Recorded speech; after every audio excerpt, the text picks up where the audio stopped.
Hello everyone, welcome again to your SST class. Today we will start chapter 11.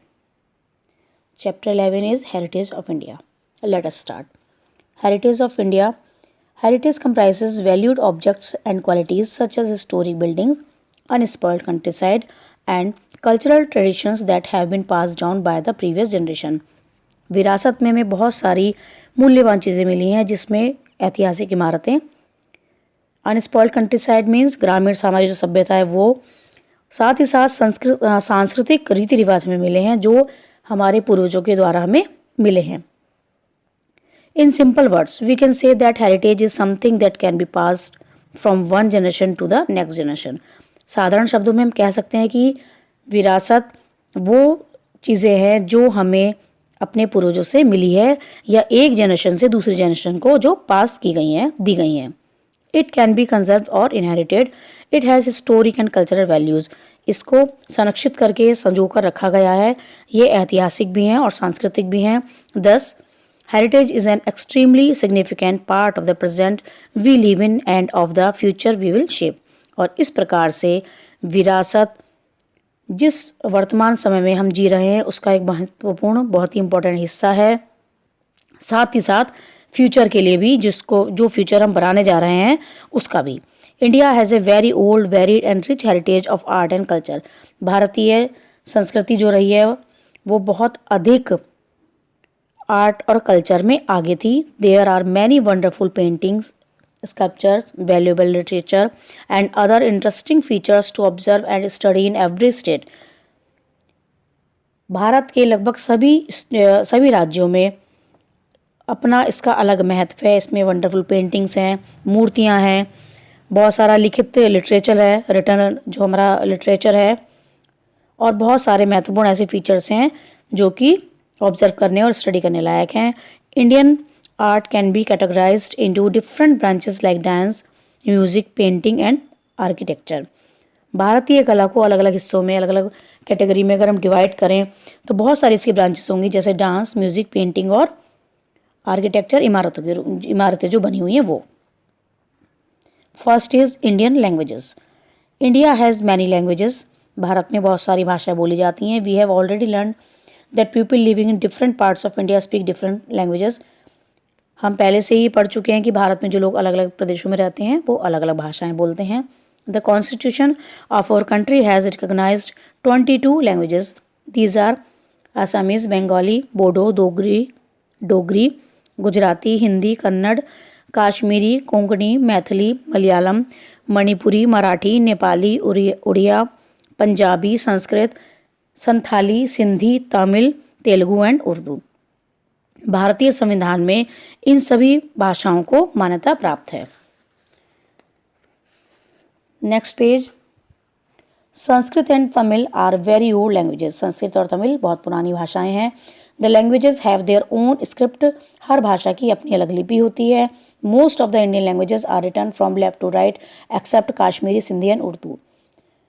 भारतीय भाषाओं में लगभग सभी भाषाएं लेफ्ट टू राइट लिखी जाती हैं. केवल काश्मीरी, सिंधी और उर्दू ऐसी भाषाएं हैं जो राइट हैंड साइड से लिखी जाती हैं.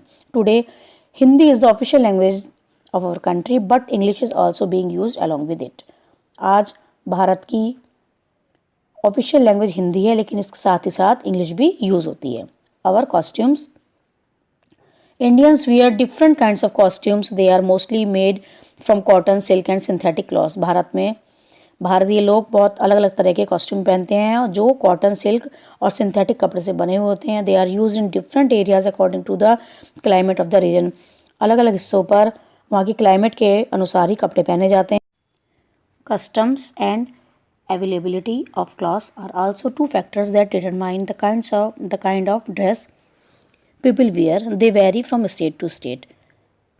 रीति रिवाज वहाँ का और उस कपड़े का उपलब्धता वहाँ पर वो मिल भी रहा है या नहीं मिल रहा है. ये दो फैक्टर हैं जो ये निर्धारित करते हैं कि वहाँ के लोग कैसे कपड़े पहने. ये सभी स्थान पर, सभी स्टेट्स में अलग अलग हो सकते हैं. Sari is the most popular dress for women but the style of tying it varies from place to place. Sari सबसे पॉपुलर ड्रेस लेडीज़ की है, वुमेन की है, लेकिन इसको बांधने का तरीका अलग अलग जगहों पर अलग अलग है. Women of Kashmir wear salwar and kameez while men wear Pathani suits and pherans. Kashmir की जो स्त्रियाँ लेडीज़ हैं वो शलवार कमीज़ पहनती हैं, जबकि वहाँ के पुरुष पठानी सूट और फेरन्स पहनते हैं। Ghagra is popular in Haryana, Rajasthan, Gujarat and Madhya Pradesh. इन सभी प्रदेशों में घाघरा पॉपुलर है, हरियाणा, राजस्थान, गुजरात और मध्य प्रदेश में। In the north eastern states of India women wear long skirts. Bharat के उत्तरी पूर्वी राज्यों में स्त्रियां लॉन्ग स्कर्ट पहनती हैं। In cities women like to wear modern dresses. शहरों में स्त्रियां मॉडर्न ड्रेसेस पहनना पसंद करती हैं। Jeans and T shirt are on the increase amongst the modern generation. Modern generation में इस समय जीन्स और टी शर्ट का बहुत ज़्यादा प्रचलन है। The way man where dress also varies. पुरुषों का पहनावा भी अलग अलग जगह पर अलग है। Dhoti kurta, pyjama kurta, lungi kurta are some of them. और इनमें से कुछ जो ड्रेसेस हैं पुरुषों की वो धोती कुर्ता, पैजामा कुर्ता, लुंगी कुर्ता आदि हैं। In cities men like to wear trousers and shirts. शहरों में लोग ट्राउजर्स एंड शर्ट पहनते हैं। Men also cover their head in some parts of India with cap, turban और स्कार्फ। कुछ स्थानों पर भारत में लोग अपने सिर को भी ढकते हैं कैप से, पगड़ी से या स्कार्फ से। The style of wearing a turban varies from state to state. अलग अलग राज्यों में पगड़ी पहनने का तरीका अलग अलग है। Dance and music. Indian are very fond of dance and music. Indian dance and music are of two types, folk and classical. भारतीय लोग डांस के और म्यूजिक के बहुत शौकीन हैं और भारतीय डांस और म्यूजिक दो प्रकार का होता है, फोक प्रादेशिक और क्लासिकल सांस्कृतिक। The folk music and the folk dance are mostly performed in groups. Folk music और फोक डांस अधिकतर ग्रुप में ही परफॉर्म किए जाते हैं। Folk dances reflect the regional diversity of our country. Folk dance हमारे देश की प्रदेशों की अलग अलग चीज़ों को दर्शाते हैं। Bhangra in Punjab, Nati in Himachal Pradesh, Bihu in Assam, Ghoomar in Rajasthan, Garba in Gujarat and Lavani in Maharashtra are some popular folk dance. Bharat के कुछ पॉपुलर फोक डांस में भांगड़ा पंजाब का, नती डांस हिमाचल प्रदेश का, बिहू असम का, घूमर राजस्थान का, गरबा गुजरात का और लावणी महाराष्ट्र का पॉपुलर है। Now next page. Classical dances requires a lot of practice. Classical dance के लिए बहुत ज़्यादा प्रैक्टिस की ज़रूरत पड़ती है। Bharatanatyam in Tamil Nadu, Kathakali in Kerala, Kuchipudi in Andhra Pradesh, Odissi in Odisha, Manipuri in Manipur and Kathak in north west and central India are some of the well known classical dances of India. Bharat के कुछ क्लासिकल डांस में ये सभी डांस जो स्टेट वाइज दिए हुए हैं ये बहुत इंपॉर्टेंट हैं। These are based on beat and rhythm. ये सभी बीट और रिदम पर बेस्ड हैं। Every dance needs a typical music and dress. हर डांस के लिए एक टिपिकल म्यूजिक और ड्रेस की जरूरत पड़ती है। The Kathakali and Yakshagana are dance dramas. Kathakali और यक्षगण डांस के ड्रामा होते हैं। These dances and their styles were develop and grown in temples. ये सभी डांस ये जो डांस दिए गए हैं ऊपर, ये डांस और इनका स्टाइल ये मंदिरों में डेवलप किए जाते हैं। Now we see them even on the television screen. और आज हम इन सभी डांस को टेलीविज़न स्क्रीन पर देख सकते हैं। The main style of classical music in India are Hindustani and Carnatic, which continues to survive through oral tradition being passed on by teachers to disciples. Bharat के क्लासिकल म्यूजिक का मेन स्टाइल हिंदुस्तानी और कार्नेटिक है जो गुरु के द्वारा अपने शिष्य को प्रदान किया जाता है। This has led to the existence of family traditions called gharanas and sampradaya. और ये वाला जो ट्रेडिशन है इसको हम घराना और संप्रदाय के नाम से जानते हैं। A variety of instruments is used for creating राग। राग को बजाने के लिए अलग अलग प्रकार के इंस्ट्रूमेंट की जरूरत पड़ती है। Some of them are the flute, the sitar, the veena, the sarod, the tabla, the mridangam, the dholak and the shehnai. और इनमें से कुछ कौन कौन से हैं? बांसुरी, फ्लूट मीन्स बांसुरी, सितार, वीणा, सरोद, तबला, मृदंग, ढोलक और शहनाई हैं। Indian musicians such as Ravi Shankar, Bismillah Khan, Allah Rakha and Ustad Amjad Ali Khan are some popular instrument players all over the world. पूरे संसार में हमारे इंडियन म्यूजिशियंस, कुछ भारतीय संगीतज्ञ जो मेन हैं उसमें से रविशंकर, बिस्मिल्लाह खान, अल्लाह रखा और उस्ताद अमजद अली खान बहुत ज़्यादा फेमस हैं। Paintings in India. Early man used to draw paintings on the walls of the caves.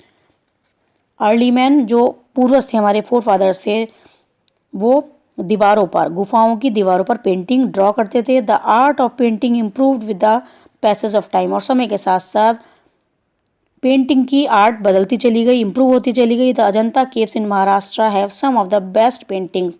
Maharashtra के अजंता केव्स में हमारे इतिहास की बेस्ट पेंटिंग्स हैं। These are in bright colours and tell us about the life style of that time. और वो बहुत bright colours में है और हमें बताती हैं कि उस समय का लाइफ स्टाइल कैसा था। Next page. In the past kings used to encourage the artist to express their creativity in different ways. पुराने समय में राजा आर्टिस्ट को एनकरेज करते थे ताकि वो अपनी क्रिएटिविटी को अलग अलग तरीक़ों से प्रेजेंट कर सकें। Mughal emperors Akbar and Jahangir introduce the Persian of Islamic style of paintings in India. Mughal सम्राट अकबर और जहांगीर ने इस्लामिक स्टाइल वाली पेंटिंग को भारत में लागू किया या चलाया। Modern paintings in India has developed many new style. और आज जो मॉडर्न पेंटिंग है उसमें अलग अलग तरह के बहुत सारे नए नए स्टाइल हैं। Some followed and improved upon old traditions, other have adopted new style and given it a new form. कुछ ने सम फॉलोड, कुछ ने पहले जो पुराना ट्रेडिशन था उसको फॉलो किया और कुछ ने नए स्टाइल को अडोप्ट करके इसको नया रूप दिया है। We can see and enjoy the painting of national and international artist in art exhibitions and museums. हम राष्ट्रीय और अंतर्राष्ट्रीय आर्टिस्ट की पेंटिंग्स एग्जीबिशन में और म्यूजियम्स में देख सकते हैं। Next, architecture. India had a rich tradition of architecture even in the ancient times. भारत प्राचीन काल से ही, आदिकाल से ही आर्किटेक्चर के मामलों में, आर्किटेक्चर के मैटर में बहुत रिच रहा है। Some examples are the Indus valley civilisation, the stupas built by emperor Ashoka at Sarnath and Sanchi, the Ajanta and Ellora's caves and numerous temples in different parts of India. इसमें से कुछ एग्जाम्पल हैं वो इंडस वैली सिविलाइजेशन सभ्यता के हैं। इस एम्परर अशोक के द्वारा स्तूप जो सारनाथ और सांची में बनाए गए हैं वो। उसके अलावा अजंता और एलोरा के केव्स हैं और भारत के अलग अलग स्थानों पर बहुत सारे ऐसे महत्वपूर्ण या प्रसिद्ध मंदिर हैं। The fine carving work and stone work specially in the various Hindu and Jain temples at Mount Abu Rajasthan, Konark, Khajuraho, Belur, Thanjavur, Bhubaneswar and Madurai are wonderful. कई स्थानों पर इस प्रकार से मंदिर बने हुए हैं जिसमें लकड़ी, कार्विंग वर्क बोलते हैं लकड़ी की नक्काशी को, और स्टोन वर्क पत्थर पर जो कारीगरी होती है, हिंदुओं के और जैनों के मंदिर में बहुत अधिक देखने के लिए मिलती हैं। उसमें से कुछ जो मंदिर हैं वो कौन कौन से हैं? माउंट आबू में है, कोणार्क में है, खजुराहो, बेलूर, तंजावुर, भुवनेश्वर और मदुरई में है, जो बहुत ही ज़्यादा वंडरफुल हैं। The Turks and the Mughals brought with them a different style of architecture from central Asia.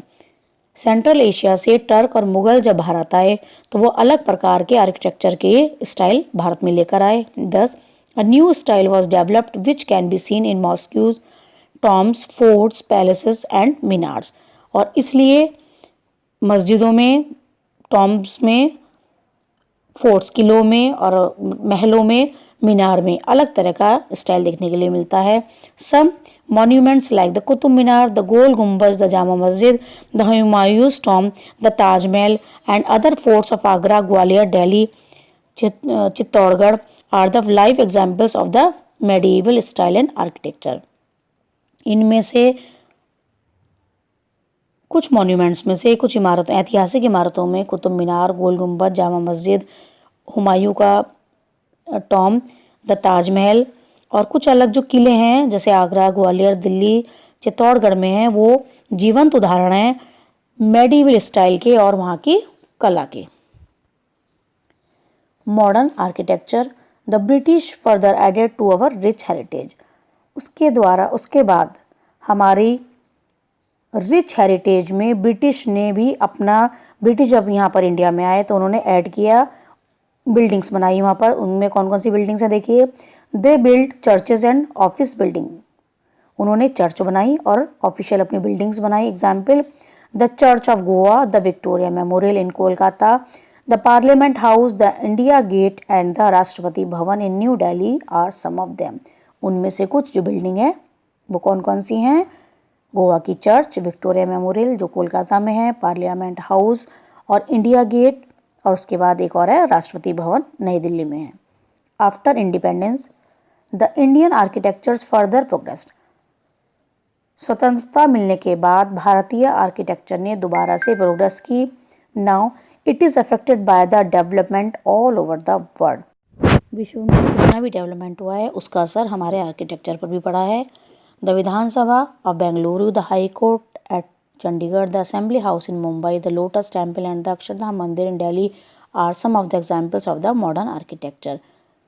Modern architectures के कुछ उदाहरण हैं। बेंगलुरु की विधानसभा, चंडीगढ़ की high court, assembly house Mumbai का, लोटस टेम्पल और अक्षरधाम मंदिर दिल्ली के। Next is epics. एपिक्स को हिंदी में बोलते हैं महाकाव्य। Epics means a long poem, book और film, typically one derived from ancient oral traditions narrating the deeds and adventures of heroic or legendary figures or the of the past history of nation।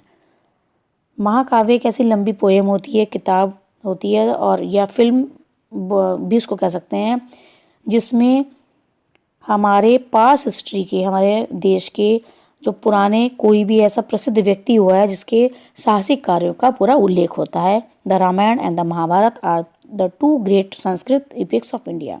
Ramayan और महाभारत हमारे देश के संस्कृत में लिखे गए दो मुख्य महाकाव्य हैं। The Ramayan is one of the most widely read and famous epics of all times. Ramayan हर समय पढ़ी जाने वाली या बोली जाने वाली बहुत मुख्य और बहुत प्रसिद्ध महाकाव्य हमारे देश का है। Maharshi Valmiki compose the Ramayana epic, Maharshi Valmiki ने इसको लिखा है। It tells the story of Lord Rama, ये हमें भगवान राम की कथा या कहानी बताती है। Who was exiled for 14 years along with his brother Lakshman and wife Sita, जिनको 14 साल का वनवास दे दिया गया था उनके भाई लक्ष्मण और पत्नी सीता के साथ। Ravan the king of Lanka abducted Sita, Ravan जो लंका का राजा था उसने सीता को चुरा लिया था, हरण कर लिया था। It resulted in a war between Rama and Ravan, और इसके फलस्वरूप राम और रावण में युद्ध हुआ। Rama killed Ravana and rescued Sita, Ram ने रावण को मार दिया और सीता को बचाया। The epic is full of morals and thought provoking ideas. इस महाकाव्य में हमें बहुत सारे मोरल्स और बहुत सारे शिक्षाप्रद आइडियाज़ मिलते हैं। Next is the Mahabharata. The Mahabharata is another famous Indian epic. Mahabharata Bharat का दूसरा प्रसिद्ध एपिक है। This epic was composed by Maharshi Vyas, इस एपिक को महर्षि व्यास ने कंपोज किया या लिखा। It is the longest epic ever written, ये अब तक का सबसे लंबा लिखित एपिक है। The Mahabharata has a collection of more than 1 lakh shlokas and about 1.8 million words in total. Mahabharata में 1 लाख से भी अधिक श्लोक हैं और लगभग 1.8 मिलियन वर्ड्स हैं कुल मिलाकर। The Mahabharata contains the Bhagavad Gita, the famous gospel of duty that was taught to the great warrior Arjun by Lord Krishna. Mahabharata में गीता का उपदेश दिया गया है जिसमें मनुष्य के कर्तव्य को बताया गया है। इसमें लॉर्ड कृष्ण ने अर्जुन को ये गीता का उपदेश दिया है, वो भी महाभारत में ही है। The Mahabharat describes the war between the 5 Pandavas brothers and their 100 स्टेब्लर्स एट कुरुक्षेत्र। महाभारत में पांडवों और उनके सौतेले भाइयों के बीच का युद्ध का जो कुरुक्षेत्र में होता है उसका वर्णन किया गया है। Next is folk tales the Panchatantra. The Panchatantra was written around 200 BC by Vishnu Sharma. Panchatantra की पुस्तक विष्णु शर्मा के द्वारा 200 BC में लिखी गई थी। It is a collection of animals fables, यह जानवरों पर आधारित शिक्षाप्रद कहानियों का कलेक्शन है। He was asked by the king name king named Sudarshan to teach some important morals to his 3 sons. राजा सुदर्शन ने विष्णु शर्मा से अपने 3 पुत्रों को जीवन के जो मोरल्स हैं उनके बारे में समझाने के लिए कहा, पढ़ाने के लिए कहा. Thus Vishnu Sharma taught them the important lessons of life in the form of these interesting tales. तब विष्णु शर्मा ने उन तीनों बच्चों को बहुत महत्वपूर्ण जो जीवन के सबक या जीवन के पाठ पढ़ाए वो इन मज़ेदार कहानियों के ज़रिए उनको सिखाए. The best part about these tales are the important morals they have at the end that are essential to live a content life. इन कहानियों का सबसे बेस्ट पार्ट ये है कि इनका अंत हमेशा एक शिक्षा को लेकर हुआ है या अंत में ये जीवन को जीने के लिए महत्वपूर्ण शिक्षा देती हैं. The Panchatantra tales are divided into 5 parts, hence the name Panchatantra. Panch means 5 came into being. Panchatantra की कहानियों को 5 हिस्सों में बांटा गया है, इसीलिए इसका नाम पंच मीन्स क्योंकि 5 होता है इसीलिए इनका नाम पंचतंत्र पड़ा. The Panchatantra has been termed as a gem of Indian literature and the crown jewel of the world literature. Panchatantra की कहानियों को भारतीय साहित्य में जेम की संज्ञा दी गई है, जेम कहा गया है, और क्राउन ज्वेल पूरे संसार के साहित्य में कहा गया है. Next page. The Jataka tales. जातका टेल्स को हिंदी में जातक कथाएं भी कहा जाता है. The Jataka tales like the tales of the Panchatantra are very old and have a long tradition of being passed on from generation to another, serving as a rich source for moral behaviour for human in general. Jataka कथाएं पंचतंत्र की कहानियों की तरह ही बहुत पुरानी और शिक्षाप्रद कहानियाँ हैं और एक जनरेशन से दूसरी जनरेशन को प्रदान की गई हैं. इसमें जीवन के मूल्यों का वर्णन किया गया है. The Jataka tales are amongst the earliest Buddhist literature. Buddha का जो प्राचीनतम लिटरेचर है, प्राचीनतम साहित्य है, जातक कथाएं उनमें से एक हैं. They talk about perseverance, self respect, respect for others, wisdom, honesty, morality etcetera. और इन कहानियों में स्वाभिमान, दृढ़ता, आदर, दूसरों के लिए आदर या इज्जत देना, विजडम मीन्स बुद्धि से संबंधित, बुद्धिमानी से संबंधित, ऑनेस्टी ईमानदारी और मॉरलिटी से संबंधित कहानियाँ हैं. And many other important goals of life that can be easily realised through hard work and determination. और बहुत सारे महत्वपूर्ण जीवन के अन्य मूल्य इसमें दिए गए हैं. जीवन में जो बहुत ज़्यादा ज़रूरी चीज़ें हैं उनके बारे में बताया गया है जिसको कि हम हार्ड वर्क और डिटर्मिनेशन के द्वारा पा सकते हैं. डिटर्मिनेशन दृढ़ निश्चय के द्वारा. Most of the stories describe the previous lives of the Buddha in human and animal forms. अधिकतर कहानियों में बुद्ध के पहले जीवन के बारे में बताया गया है, चाहे वो इंसान का हो या वो एनिमल फॉर्म का हो. द जातका tell have much educational values and were used to teach youngsters the important morals and goals of life. इन जातक कथाओं का प्रयोग नौजवानों को जीवन के महत्वपूर्ण लक्ष्य को पाने के लिए शिक्षा देने में और एजुकेशनल वैल्यू को बढ़ाने के लिए किया जाता है. The Jataka tales describes around 550 fables. जातक कथाओं में लगभग 550 फेबल्स का कथाओं का वर्णन है. नेक्स्ट है इसमें क्यूकीज़.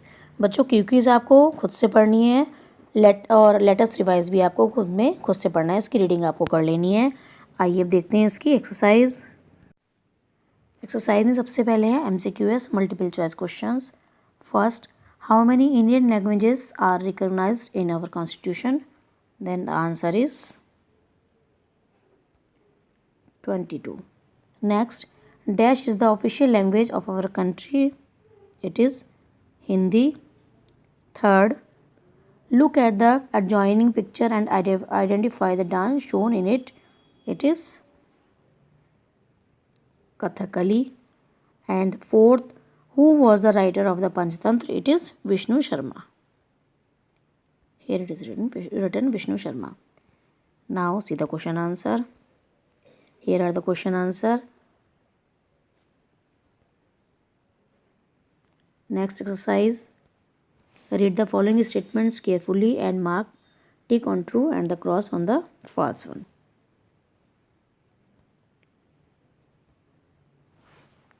Sanskrit and Tamil are very old languages of India. Yes, it is true.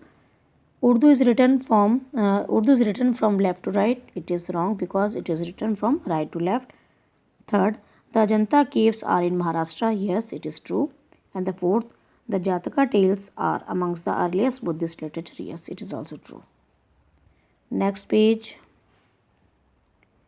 Fill in the blanks with the help of the words given in the help box. See, the first is Punjab. In second fill up it will come classical music, and in third fill up it will come Hindi, and in fourth it will come Rajasthan. Exercise E, matching. Bharatnatyam,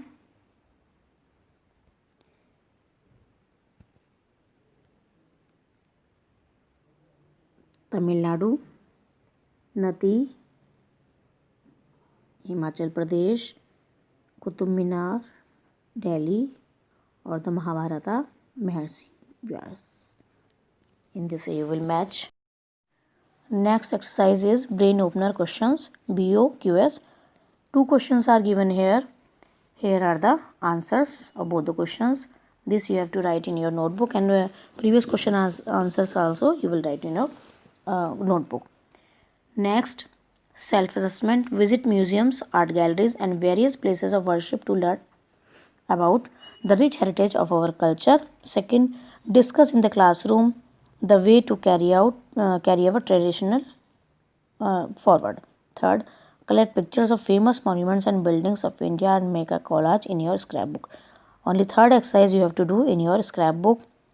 Then last, life skills. Write in brief about the architectural features of the Qutub Minar and the Taj Mahal. This you can search from the net, and you have to write 2 sentences for each. Then second, collect pictures of the modern architecture of India and paste them in your scrapbook. This also you have to do in your scrapbook. Students, your chapter 11 is completed. In next video we will meet again. Till then, stay home, stay healthy. Thank you.